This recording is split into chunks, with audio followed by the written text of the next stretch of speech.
Olá, seja bem-vindo a mais uma aula do curso de Matemática para Informática. A aula de hoje, aula 1, será sobre teoria dos conjuntos. À primeira vista, a teoria dos conjuntos parece ser um assunto muito fácil, mas ela esconde uma complexidade por trás disso, e ela também é importante como base para todas as outras áreas da matemática.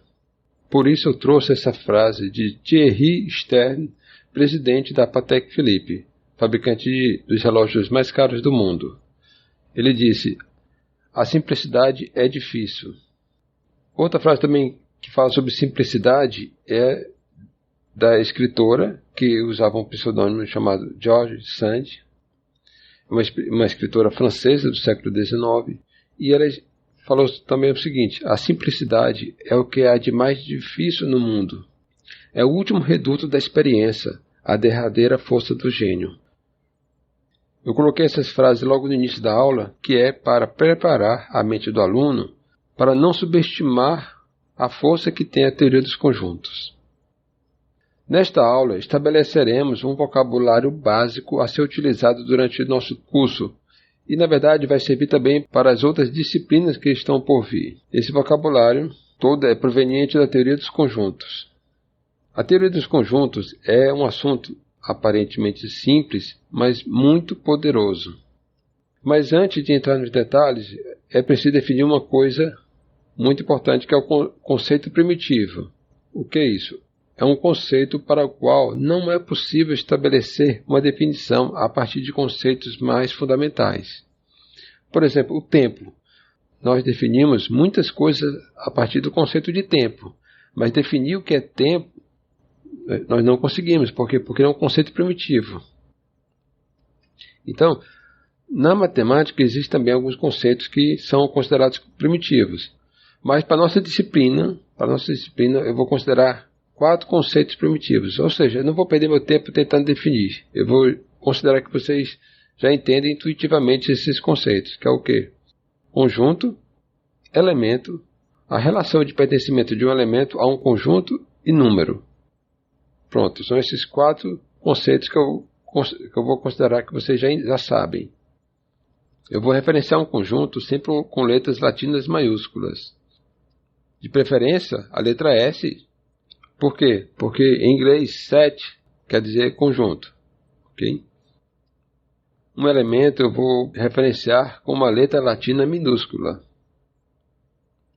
Então, para representar o fato de que um elemento A está em um conjunto S, ou, dizendo de outra forma, que A pertence a um conjunto S, escreveremos com a notação matemática desta forma, que eu vou mostrar aqui com o mouse, usando essa simbologia. Para representar o fato de que um elemento A não está em um conjunto S, ou que A não pertence a um conjunto S, forma diferente de falar, nós utilizaremos este símbolo aqui que eu vou mostrar com o mouse. O conjunto pode ser representado de 3 formas diferentes. Primeiro, por enumeração. Segundo, por compreensão. E terceiro, graficamente. Tanto na representação por enumeração, quanto na representação por compreensão, nós utilizaremos os símbolos gráficos chamados de chaves, que estão aí destacados em vermelho. Então, um exemplo: conjunto das estações do ano.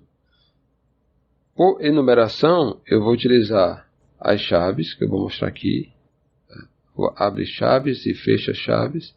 E, na enumeração, eu informo quais são os elementos do conjunto: verão, outono, inverno e primavera. Já na representação por compreensão, eu não vou listar os elementos do conjunto, mas eu vou definir uma característica que esses elementos devem ter. Então, no caso das estações do ano, eu vou colocar: entra nesse conjunto qualquer X, contanto que X seja uma estação do ano. Ou, em linguagem mais formal, X tal que X é uma estação do ano. Graficamente, nós utilizamos os diagramas de Venn. É uma outra forma de representar conjuntos. Então você faz um círculo e põe ou um círculo ou uma figura, e põe os elementos dentro que você acha que pertence ao conjunto. As propriedades dos conjuntos. Em um conjunto, olha só, a ordem dos elementos não importa. Então, esses dois conjuntos contendo os elementos AB e BA, eles são iguais. Ok? Porque só muda a ordem. Então, é o mesmo conjunto representado de forma diferente. E outra coisa, os elementos não se repetem. Então, eu não posso escrever um conjunto contendo o elemento A repetidamente. Então, a única forma de escrever e forma correta é assim, uma única vez. Conjuntos especiais. Para falar dos conjuntos especiais, eu vou ter que definir uma coisa também que será muito utilizada no nosso curso, que é a cardinalidade. O que é isso? É simplesmente a quantidade de elementos de um conjunto. Só isso. E o símbolo, a cardinalidade do conjunto S será representada por esse símbolo aqui, que são linhas verticais nas laterais da letra do conjunto. É também comum encontrar a seguinte representação da cardinalidade, com esse símbolo aqui, esse caractere cerquilha, antes da letra do conjunto. Então vamos lá. Com esse nosso conceito novo, que é cardinalidade, vamos definir os nossos conjuntos especiais. Conjunto unitário é um conjunto de cardinalidade 1, ou seja, só tem um elemento. Denominamos de elemento único o elemento de um conjunto unitário. Conjunto vazio é um conjunto de cardinalidade 0. Nós representaremos um conjunto vazio de duas formas. Ou assim, mostrando aqui com o mouse, somente as chaves, ou assim, um 0 com um traço ao meio. Uma dessas duas formas, eu não posso nunca unir as duas e fazer isso aqui. Então isso aqui não é um conjunto vazio. Isso aqui é um conjunto unitário que contém dentro dele um conjunto vazio. Conjunto infinito é um conjunto de cardinalidade infinita.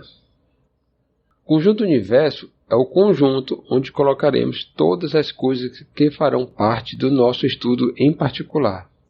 O conjunto universo recebe outros nomes, como universo de discurso, ou domínio de discurso, ou simplesmente universo. Será utilizado apenas o nome conjunto universo. Então é assim que eu vou definir o conjunto universo, e será representado pelo símbolo U, nesse formato aqui do Blackboard Bold, ou seja, é um nome que em inglês que significa o negrito de quadro negro. No nosso belíssimo hino da independência, a última estrofe utiliza o conceito de conjunto universo. O hino diz o seguinte: parabéns ao brasileiro já com garbo juvenil, do universo entre as nações resplandece a do Brasil. Ou seja, do conjunto universo de todas as nações resplandece a nação do Brasil. Então vamos lá, exercícios. Vamos então treinar os conceitos que nós vimos. Essa afirmação, ela é verdadeira ou falsa? O A é um elemento desse conjunto? Sim ou não? Sim, é verdadeiro.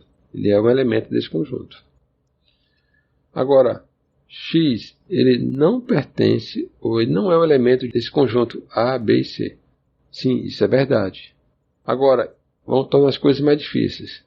B é um elemento desse conjunto? Pensa bem e responda.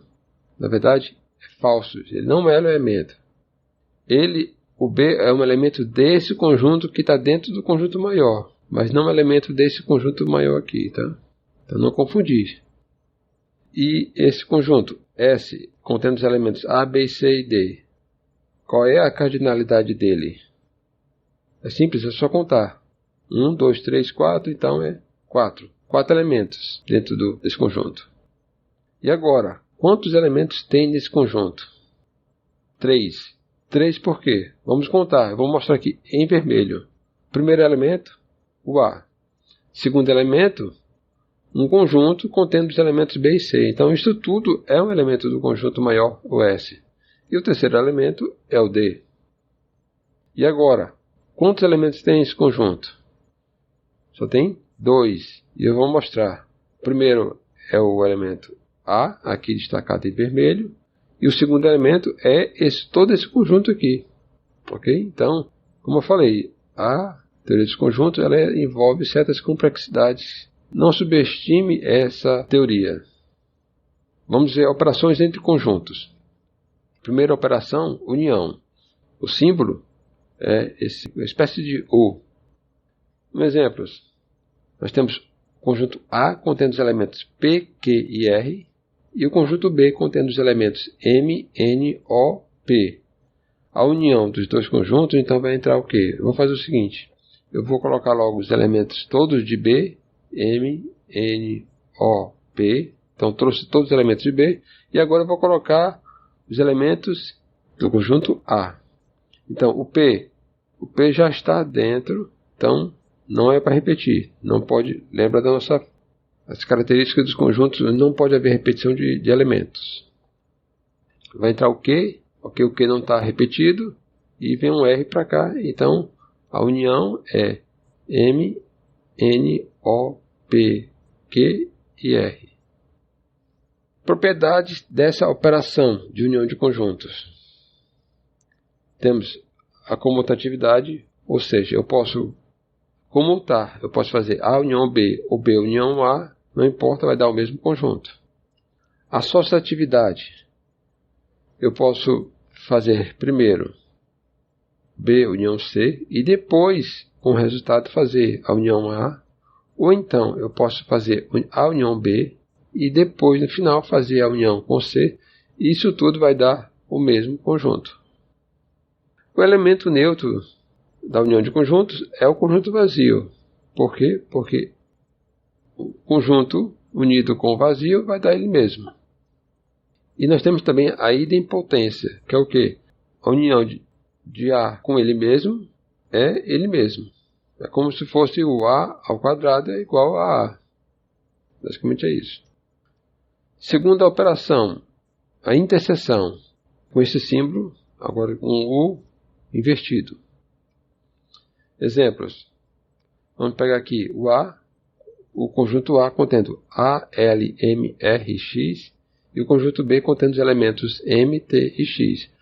Então, vamos ver o que tem em comum, está aqui destacado em vermelho. O que tem em comum entre eles é o M e o X. Então, pronto, a interseção é o que há em comum. E aí fica somente M e X. Se a interseção entre dois conjuntos for o conjunto vazio, ou seja, os dois conjuntos não têm nenhum elemento em comum, então dizemos que os dois conjuntos são disjuntos. Aqui dá um exemplo. O conjunto A contém os elementos A, B e C. O conjunto B contém os elementos X, Y, Z. Alguma coisa em comum? Nada. Então a interseção entre os dois conjuntos é vazio. Propriedade da interseção de conjuntos. A comutatividade, da mesma forma então que a união, eu posso comutar, fazer A interseção B e B interseção A e vai dar o mesmo conjunto. A associatividade, então eu posso fazer primeiro B interseção C e aí depois eu faço interseção com A, ou então posso fazer A interseção B e no final fazer interseção com C e vai dar o mesmo conjunto. Nós temos também o elemento neutro, que é o conjunto universo. Então, um elemento interseção com o conjunto universo dá ele mesmo. E a idempotência também. Então, a interseção com ele mesmo dá o próprio conjunto, o A. Terceira operação, subtração. O símbolo é o mesmo como se estivéssemos subtraindo números. Então, nós temos o conjunto A contendo os elementos A, L, M, R, X. E o conjunto B contendo os elementos M, T e X. Nós temos aqui do A, elementos que estão em B, somente o M e o X. Então eu retiro. É para tirar então, na verdade, a interseção dos dois conjuntos. Retira do conjunto A. Então ficam somente os elementos A, L e R. Comparação de conjuntos. Se todos os elementos de um conjunto A estiverem também em outro conjunto B, dizemos que A está contido em B, ou que B contém A. Representaremos esses fatos da seguinte maneira. A está contido em B, com esse símbolo aqui. Eu vou mostrar aqui com o mouse. A está contido em B. ou que é a mesma coisa, o B contém A. Então você vê que a boca do símbolo está aberta sempre para o maior conjunto. Se A está contido em B, dizemos também que A é um subconjunto de B, ou que B é um superconjunto de A. Se A está contido em B e B está contido em A, então dizemos que A é igual a B. Se A está contido em B ou B está contido em A, então os conjuntos são comparáveis. Caso contrário, nós dizemos que os conjuntos são incomparáveis. E vamos ver aqui alguns fatos. Fato 1. O conjunto vazio é subconjunto de qualquer conjunto. Fato 2. Todo conjunto é subconjunto de si próprio. E o fato 3.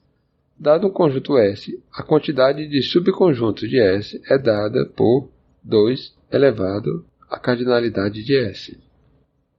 Vamos ver exemplos. Nós temos aqui o conjunto S contendo os elementos A, B e C. E aí vamos montar todos os subconjuntos de S. Aí estão esses aqui na lista e olha que eu vou chamar a atenção para esse fato. O fato 1. Aparece aqui o conjunto vazio, porque lá no fato 1 nós vimos que o conjunto vazio é subconjunto de todos os conjuntos. E no fato 2, lembra? Nós dissemos que qualquer conjunto é subconjunto dele mesmo. Então, está aqui o fato 1 e o fato 2. E o fato 3, nós podemos constatar aqui, vamos explicar melhor. O S aqui tem cardinalidade 3. Ok? Então, o fato 3 dizia que a quantidade de subconjuntos é 2 elevado à cardinalidade do conjunto, ou seja, 2 elevado a 3, que dá 8. E realmente, nós vamos contar aqui, tem um conjunto vazio, os conjuntos unitários A, conjunto unitário B e conjunto unitário C, e os conjuntos com 2 elementos, o AB, o AC, o BC, isso aí até aí já dá 7 conjuntos, e por último, o próprio conjunto, o ABC, então somando tudo dá 8. Então está aqui exemplificado o fato 3. Vamos ver também o conjunto das partes. Dado o conjunto S, o conjunto formado por todos os subconjuntos de S é chamado de conjunto das partes de S. Representamos o conjunto das partes por P de S. Ele é simples. Vamos rever o mesmo exemplo. Demos o conjunto S, nós vimos o conjunto S contendo os elementos A, B e C e mostramos todos os subconjuntos de S. Ora, o conjunto das partes de S é simplesmente esse conjunto aqui, contendo outros conjuntos. Vamos juntar tudo num conjunto só, então aqui está o conjunto das partes de S. É simplesmente você abrir um conjunto aqui, as chaves do conjunto, e colocar dentro delas todos os subconjuntos, ou seja, um conjunto de conjuntos. E aqui estão os 8 subconjuntos de S. Portanto, o fato 3 pode ser reescrito simplesmente como, olha só que lindo, essa é a forma matemática de escrever o fato 3. Vamos interpretar. A cardinalidade do conjunto das partes de S, ou seja, simplesmente a quantidade de subconjunto de S é igual a 2 elevado à cardinalidade de S. Partição de um conjunto. Dado o conjunto S e 2 ou mais subconjuntos de S, tais que os subconjuntos são disjuntos, e a união dos subconjuntos é o próprio S, então dizemos que os subconjuntos formam uma partição de S. Bem simples, pode parecer complexo, mas é muito, muito simples. É simplesmente que você pega um conjunto e divide em subconjunto de forma que não sobre nenhum elemento fora dessa divisão e que 2 subconjuntos não tenham o mesmo elemento. Dá um exemplo, as vogais e as consoantes formam uma partição nas letras do nosso alfabeto. Sim, isso é uma partição, por quê? Não existem letras que sejam vogais e consoantes ao mesmo tempo. E também, todas as letras, ou elas são vogais ou elas são consoantes. Não existe uma letra que não seja nem vogal nem consoante. Exemplo 1. Eu dei o conjunto aqui contendo os elementos A, B, C, D e E.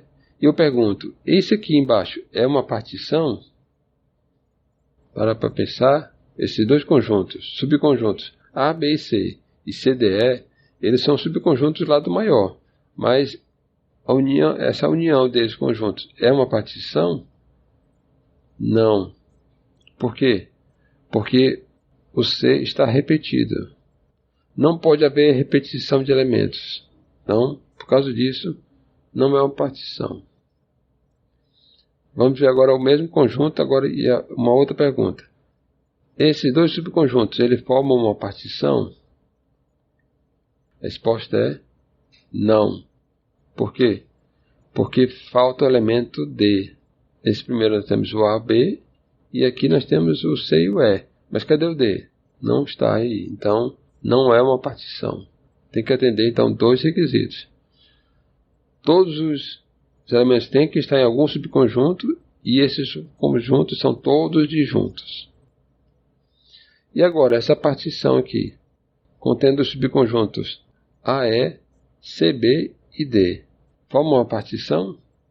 Sim, forma uma partição. Você vê que os subconjuntos não há nada em comum entre eles, eles são todos disjuntos, e todos os elementos estão dentro de algum subconjunto. E o último conceito, complemento de um conjunto.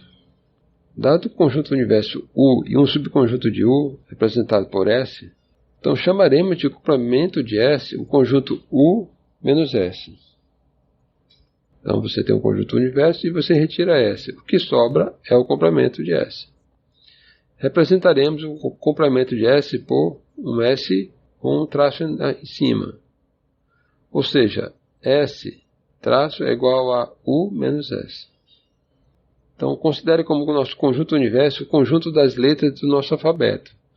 Se V é o conjunto das vogais, então o conjunto das consoantes é o V barra.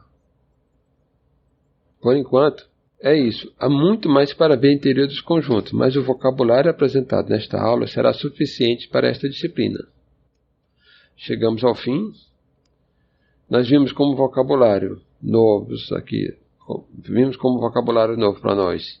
Conceito primitivo, conjunto, elemento, relação de pertencimento, diagrama de Venn, cardinalidade, conjunto unitário, elemento único, conjunto vazio, conjunto infinito e conjunto universo. Vimos também união de conjuntos, interseção de conjuntos, subtração de conjuntos, comparação de conjuntos, igualdade de conjuntos. Conjuntos disjuntos, conjuntos comparáveis, conjuntos incomparáveis. Nós também vimos subconjunto, superconjunto, conjunto das partes, complemento de um conjunto e partição de um conjunto. Também vimos comutatividade, associatividade, elemento neutro e idempotência. E também vimos toda essa simbologia nova. Agora é só memorizar esses conceitos e esses símbolos. Então, chegamos ao fim do vídeo. Força e honra. E até a próxima aula.